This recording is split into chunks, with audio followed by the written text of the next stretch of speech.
Students, today we discuss the dual nature of matter. द्रव्य की द्वैती प्रकृति, इसको इलेक्ट्रॉन केसेस के रूप में भी समझ सकते हैं.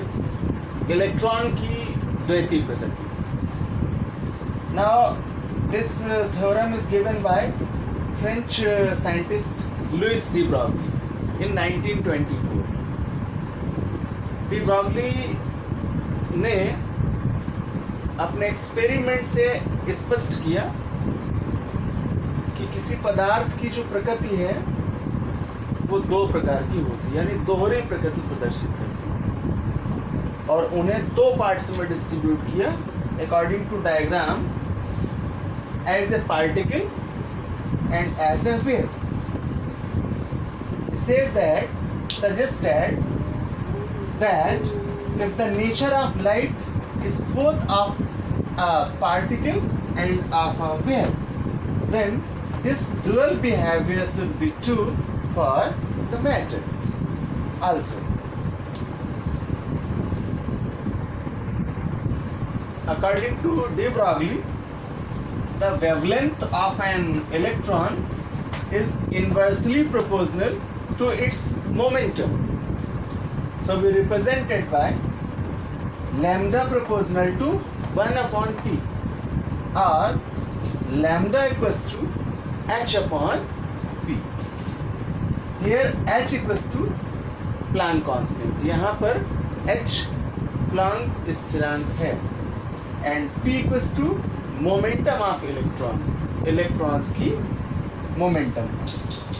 So we know that the momentum equals to mass into velocity. So formula is P equals to m into c. In the case of dual behavior, therefore lambda equals to h upon m into c.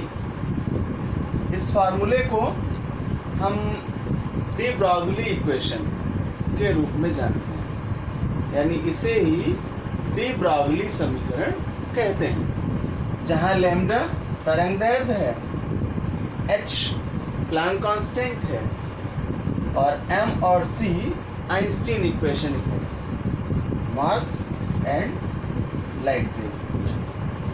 This is called de Broglie equation.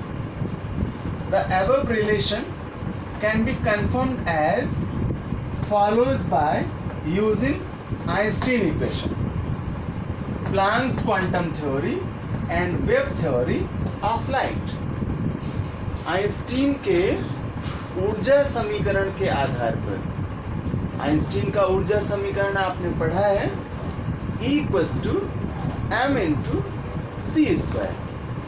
तो Einstein के ऊर्जा समीकरण के आधार पर इस D Broglie equation को निम्न relation के अनुसार व्यक्त कर सकते हैं.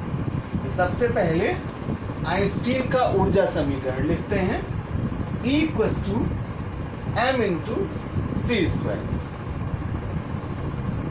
रिप्रेजेंट करते हैं इसको in the case of lambda equals to h upon M C पर, मीन्स डी ब्रॉगली इक्वेशन पर. तो रिप्रेजेंट कर सकते हैं इसको h into c upon lambda, or the case of m into c equals to h upon lambda. In the case of p equals to h upon lambda, and in the case of lambda it is represented by lambda equals to h upon p. So most important equation, lambda equals to h upon mc. It is known as Broglie equation, de Broglie equation. According to Planck quantum theory, if a substance emits or absorbs energy, it not do so continuously, but does it in the form of descending series and small packets.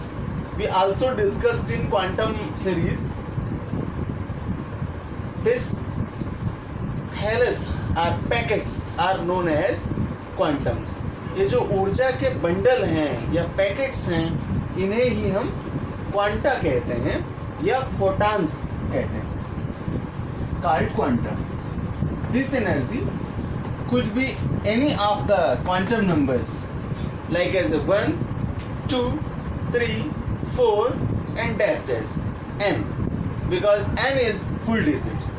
जो n है वो पूर्ण संख्या के रूप में व्यक्त की जाती है, इसलिए हम इसे 1, 2, 3, 4 से रिप्रेजेंट करते हैं। It can not be represented by the decimal number और फ्रैक्शनल नंबर, ना ही इसे हम भिन्न संख्याओं में प्रदर्शित करेंगे और ना ही दशमलव संख्याओं। तो इसको रिप्रेजेंट करेंगे 1, 2, 3, 4 and etcetera, but not in the form of fraction. भिन्न संख्या के रूप में इसे प्रदर्शित नहीं करेंगे। Then according to quantum numbers we represented it V equals to C upon lambda. Therefore, E equals to H into C upon lambda. So this formula is denoted by the Planck quantum theory. So we discussed here the dual behavior of matter. तो यहाँ से हमने देखा कि de Broglie द्वारा और Planck's quantum theory द्वारा किसी भी पदार्थ के लिए उसकी दोहरी प्रकृति का निर्धारण होता है, जिसका हम लोग अध्ययन करते हैं।